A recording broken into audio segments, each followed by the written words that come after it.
তো বন্ধুরা গেছিলাম নৈহারি ঠাকুর দেখতে কালকে। আর দেখো সেদিন নিচে কেমন লাগছে প্লিজ আউটফিটটা বলো আমাকে। এত ভিড়ের মধ্যে ওই যে মাকে দর্শন করেছি, ঠেলেগুতির উপর গয়না পড়েছে মা, কত সুন্দর লাগছে দেখো দেখতে।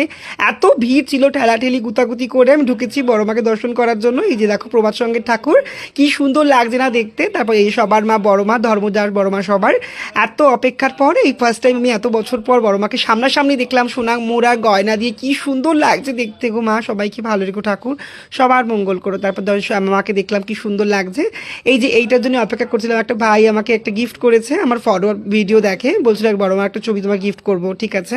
আমার তো খুব ভালো লেগেছে, thank you so much Sohel দা, এত সুন্দর গিফট করার জন্য অসংখ্য ধন্যবাদ। বন্ধুর সঙ্গে ফটো তুলে নিয়েছিলাম, সুন্দর করে ভিডিও করছিলাম ভিড়ের মধ্যেও।